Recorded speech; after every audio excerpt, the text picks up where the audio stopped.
చేశానంటే నాకు వాలంటీర్ అనే పదం నాకు నచ్చట్లా. జనసేన వాలంటీర్ నాకేమనిపించిందంటే ఒక సైనికుడు దేనికి ఇస్తాడు, ఒక పనికి ఉద్యమిస్తాడు. అంటే ఒక పర్టికులర్ టాస్క్కి ఒక ఉద్యమించేవాడు, ఒక ఉద్యమానికి నిలబడేవాడు. నాకేం ఇప్పుడు జన సైనికులు ఎందుకు బలం అంటే వాడు ఉద్యమిస్తారు. వాళ్ళు నేను ఉద్యమం నాకు ఎలా ఉంటుంది, ఐఎమ్ నాట్ పొలిటికల్ లీడర్, నేను ఉద్యమకారుడు ప్రాక్టికల్ పాలిటిక్స్ చేసి ఎలా ఉంటుందో మీకు జనసేన చేసి చూపిస్తుంది. సో మన పార్టీలో ఉండే వాళ్ళందరూ ఉద్యమకారులే. కాకపోతే దాన్ని సంస్కృత పదం ఉద్యమే తీసుకున్నాం. ఇది దేనికి తీసుకున్నాం అంటే ఉద్యమే అనే పదం ఇది మన నారాయణ పండితులు వారు చెప్పిన సుభాషితం నుంచి ఈ పదం తీసుకున్నాం. ఉద్యమేనైవ సిద్ధ్యంతి కార్యాణి నా మనోరథైః నాహి సుప్తస్య సింహస్య ప్రవిశంతి ముఖే మృగాః అనేది ఈ సుభాషితం. ఏదైనా సత్కార్యాన్ని సంకల్పించినప్పుడు దృఢ సంకల్పం ఉండాలి, కొనసాగించడానికి కృషి ఉండాలి. అవి అత్యంత ఆవశ్యకమే కాక కీలకం కూడా.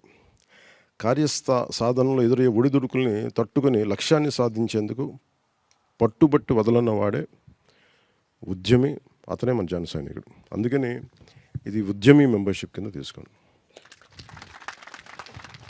అలాగే ఉద్యమి అంటే it is a neutral gender, అది ఆడవారికి మగవారికి ఒకటే అది ఉద్యమి. అందుకని మీరు అది ఆ ఉద్యమి అనేది it can be applied for both male and female. దీన్ని దృష్టిలో పెట్టుకోండి.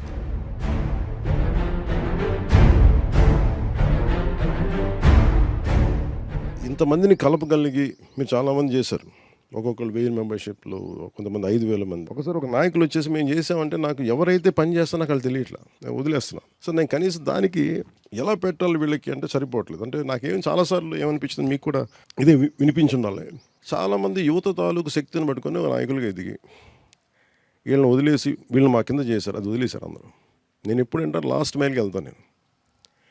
సో నాకేమనిపించింది, అసలు ఇలా పనిచేసే వాళ్ళకి ఒక ప్రత్యేకమైన ఒక గుర్తింపు ఇస్తే తప్ప వాళ్ళు తెలియరు మనకని చెప్పి అసలు పార్టీ స్ట్రక్చర్లో భాగంగా అని చెప్పి నేను వారికి సాధక్ అని పేరు పెట్టాను.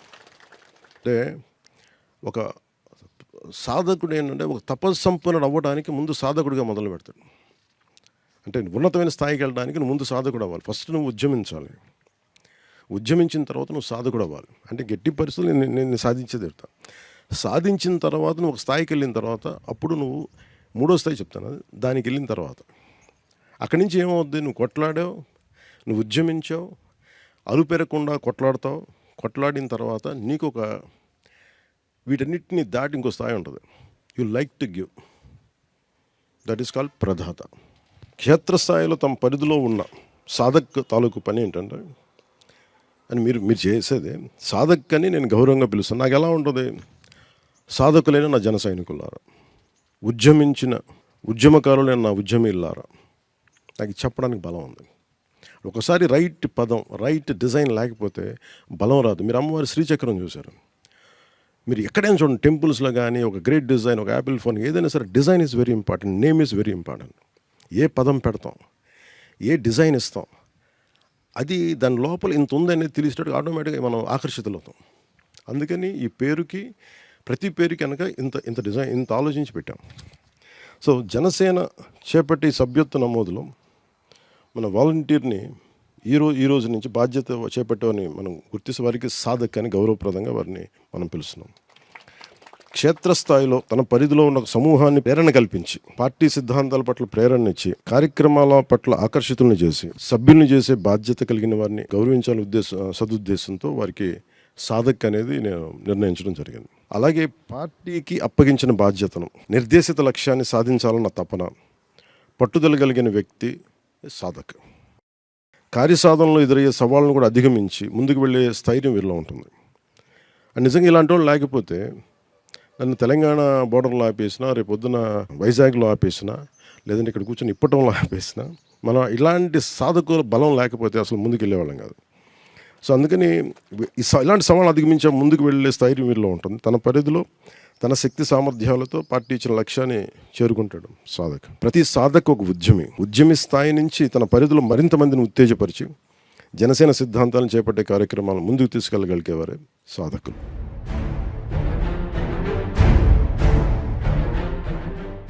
సో అలాగే ప్రదాత అనేది ఉంది. మీకేం చెప్పాను సార్, త్రిశూల్ ప్రోగ్రామ్ స్టార్ట్ చేస్తానని చెప్పి. సో సృష్టిలో ఏదైనా సరే మనకి మూడు ఉంటాయి. బైబిల్లో చెప్పుకోవాలంటే son, father and holy trinity. మన అన్ని త్రిగుణాత్మకాలు. మనకి సత్ర రజో తమో గుణాలు. సో ఇవన్నీ అంటే ఫస్ట్ ఏముంటుంది, లేమెన్గా స్టార్ట్ అంటే మనం ఓన్లీ కోరిక తప్ప ఎలా పోరాటం చేయలేదు. కొంత అనుభవం వస్తే ఆ తర్వాత కొంత అవగాహనతో జ్ఞానంతో ముందుకెళ్తాం. సో వీళ్ళకి చాలామంది మీరు చూస్తే నాకు చాలామంది సైలెంట్గా పనిచేసి వాళ్ళొక మనకు కనిపించే వాళ్ళు కాకుండా కనిపించిన వాళ్ళు 1000 ఓట్లు వేయించి నాకు వాళ్ళు ఎవరో తెలియకపోయినా విదేశాల నుంచి మారుమూల గ్రామాల నుంచి నేను వచ్చి 100 ఓట్లు వేయించాను, లేదంటే నేను పార్టీ కింద ఖర్చు పెట్టాను అండ్ నా పార్టీ సభ్యత్వం ఉంది. ఇవన్నీ నాకేమనిపించింది, వీళ్ళు ఎవరు గుర్తించరు అనిపించింది. నేను ఎంతమందిని డైరెక్ట్గా నాకు వచ్చి చెప్తారు, ఒకేసారి 1,00,000 మంది వస్తే నేను కలవలేను. ఇలాంటి మీటింగ్లు 10 పెడితే నేను ఇండివిజువల్ ఫస్ట్ మీటింగ్కి ఇచ్చినంత కనెక్షన్ సెకండ్ మీటింగ్ పల్స్ పడిపోతూ ఉంటాను. సో నేను అదేమనుకున్నానంటే మరి వాళ్ళకి ఎలా గుర్తింపు ఇవ్వాలి. సో నాకేమనిపించిందంటే పార్టీ అంటే అభిమానం, పార్టీ సిద్ధాంతాల పట్ల నమ్మకం, పార్టీ నాయకత్వం పట్ల అచంచలమైన విశ్వాసం, వారికి ఉన్న పరిమితులు కావచ్చు, లేదంటే కారణాలు అనేకం కావచ్చు, క్రియాశీలకంగా మన పార్టీలో ఉండొచ్చు, ఉండలేకపోవచ్చు, కానీ కనీసం పార్టీ పదవిని వాళ్ళు ఆశించకపోవచ్చు, కానీ వాళ్ళకి మన పార్టీ మీద అభిమానం ఉంటుంది, ఇష్టం ఉంటుంది. సో వారికిన్న మనకి అన్ని రకాల సహకారాలతో పాటు ఆర్థిక వనరులతో కూడా ఒకసారి పార్టీకి అండగా నిలుస్తారు. చాలా నియోజకవర్గాల్లో మన ఎమ్మెల్యేస్కి వాళ్ళే కూర్చొని నాకు తెలియని కూడా తెలియదు, సార్ మీరు పలానా వాళ్ళు ఇచ్చారు సార్ అంటే నేను చెప్పలేదు, అవునా అన్న. నేను అడిగాను వాళ్ళు, మీరు చెప్పలేదు ఏంటంటే లేదు సార్ మాకు చేయాలనుకున్నాం, మీరు ఇంత మంచి పని చేస్తున్నా, సమయం వచ్చినట్టు మేము చేయాలనుకున్నాం, మేము చేస్తున్నాం అని వాళ్ళు కనిపిస్తూ ఉంటారు. మరి వాళ్ళకి నేను ఎలాంటి గుర్తింపు ఇవ్వాలి, అలాగే పార్టీ సభ్యులకి తోడ్పాటు ఇవ్వాలనే సంకల్పంతో స్పందించి వాళ్ళు భరోసా ఇస్తారు. ఒకసారి ఏదైనా ఇన్సిడెంట్ జరగగానే ముందు నేను చెప్పకముందే వాళ్ళే కల్పించేస్తారు. ఉదాహరణకి మన తత్తెనపల్లికి వెళ్తే అబ్బాయి ఇప్పుడు రాడు, కనిపించడం. నేను ముందే అనౌన్స్ చేశాను, నేను ఈ స్కూల్కి సంబంధించిన బుక్స్ అన్నీ నేను ఇచ్చేస్తాను అని ముందు నేను ఇచ్చేస్తుంటే అబ్బాయి ముందుకు వచ్చి నా దగ్గరికి కూడా రాల, మొత్తం లైబ్రరీని తను ఇచ్చేసాడు. నేను ఒక మాట చెప్పి నేను ఇద్దామని నేను పెట్టుకుంటే నేను ఇచ్చానన్న పేరు నాకు వచ్చింది, కానీ యాక్చువల్గా ఇచ్చింది వాళ్ళు ఎవరు ఇచ్చినా ఇవ్వని నేను ఇచ్చేసాను, కానీ ఇచ్చింది మన చరణ్. మరి అబ్బాయిని ఏమనాలి, ప్రదాత అనాలి కదా అలాంటి వాడిని. అంటే చాలామంది అంటే ప్రభాత్ అనే ఇంగ్లీష్ పదం ఇంకా అర్థం ఏంటంటే బెనిఫాక్టర్ అనేవాడు ఏంటంటే హీఈస్ గివర్, అందరూ బాగుండాలని ఇచ్చేసాడు ముందు ఏం ఆశించకుండా. అలాంటి ప్రదాతలు చాలామంది ఉన్నారు. సో అలాంటి వారికి నైతిక మద్దతు సైతం జనసేనకి ప్రయోజనకరమని నేను బలంగా భావిస్తాను. అలాంటి వారికి కూడా పార్టీలో సముచిత గౌరవం ఇవ్వాలి సదుద్దేశంతో వారికి ప్రదాత అనే పేరుతో నేను గుర్తింపిస్తున్నాం. వారిచ్చే ఆర్థిక తోడ్పాటు కార్యక్రమాల నిర్వహణకు పార్టీ శ్రేణులకి మనందరికీ ప్రయోజనకం ఉంటాయి. పదవుల కోసం కాకుండా విశాలమైన దేశ ప్రయోజనాన్ని, రాష్ట్ర ప్రయోజనాన్ని, సమాజ క్షేమాన్ని ఆకాంక్షిస్తూ సహృదయంతో జనసేనకి అన్ని రకాలుగా తోడ్పాటునిచ్చే వారికి గౌరవప్రదంగా ఇచ్చే గుర్తింపు ప్రదాత. మెంబర్షిప్కి మొదటి మెంబర్షిప్ నేను తీసుకుంటాను. సో దానికి మా వాళ్ళు పుస్తకాలు లైబ్రరీలు ఇచ్చేస్తాను. నేను 2 కోట్లతో జనసేన మెంబర్షిప్ తీసుకుంటాను. మనం 4 విడతలు చేసాం ఇప్పటివరకు. ప్రతి విడతలో కూడా కనీసం ₹1,00,00,000 ఇచ్చారు ప్రెసిడెంట్ గారు. సో ఈ రోజున 2 కోట్లు మన సభ్యత్వానికి జనసేన పార్టీ కోసం, అది గొప్ప కార్యక్రమం. నాకేమనిపిస్తుంది, ఇది మన ఇల్లు, మన కుటుంబం. మన కుటుంబంకి నడిపేవాడు వాడు ఇవ్వకపోతే ఎట్లా అనుకుంటాం. ఒకవేళ లేనప్పుడు పర్లేదు, పని చేద్దాం. సినిమాలు ఉన్నాయి, సంపాదిస్తున్నాం కదా.